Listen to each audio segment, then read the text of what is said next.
Hi friends, welcome to JP Kusma blogs. ఈరోజు మేము భీమాశంకర్ జ్యోతిర్లింగం టెంపుల్కి అయితే వెళ్తున్నాం. అండ్ షిరిడి నుంచి భీమాశంకర్ టెంపుల్కి 180 to 190 కిలోమీటర్స్ ఉంటుంది. సుమారుగా 4 to 5 అవర్స్ టైం అయితే పడుతుంది. అండ్ వెళ్ళే దారిలో చాలా మంచి వ్యూ ఉంటుంది. ఇక్కడ చూసారా పొగమంచు ఎలా కనపడుతుందో. ఈ వ్యూ అయితే అస్సలు ఎక్స్పెక్ట్ చేయలేదండి. మేము గాడి కూడా దిగేసి ఫొటోస్ అయితే దిగాము. అండ్ తర్వాత టెంపుల్ దగ్గరికి అయితే వచ్చేసాము. అండ్ ఇక్కడ లంచ్ చేసేసాక దర్శనం చేయడానికని వెళ్ళాము. ఇక్కడ ఏంటంటే 250 స్టెప్స్ ఉంటాయండి. అవి కూడా చాలా పెద్దగా ఉంటాయి.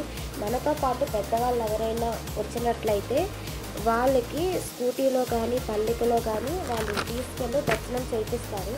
దానికి ఛార్జ్ ఎంత ఉంటుందంటే స్కూటీ అయితే 400, 500 అంటే 1000 చెప్తారు, కానీ 400, 500 అలా ఓకే అయిపోతారు. అండ్ పళ్ళకి అయితే 2500 అయితే చెప్పారండి. మాకు దర్శనం 1.5 అవర్లోనే అయిపోయింది. అండ్ తర్వాత రిటర్న్ అయిపోయాం. నైట్ 11 అయ్యిందండి షిరిడీకి మళ్ళీ రావడానికి. అండ్ మేము బుక్ చేసుకున్న గాడి రెంట్ 7000 చెప్పారు. 5500కి ఫైనల్ అయ్యింది. అండ్ నెక్స్ట్ డే సాయిబాబా దర్శనం చేసుకున్నాం. ఇక్కడ ఫ్రీ బస్ ఉంటుంది. 1 అవర్కి బస్ స్టాప్లో ఒక బస్ అయితే వస్తుంది. మా దర్శనం 1 అవర్కే అయిపోయింది. ఆ రోజే మాకు ఈవినింగ్ 7కి ట్రైన్ ఉంది. నెక్స్ట్ డే 9కి దువాడ దిగేసాము.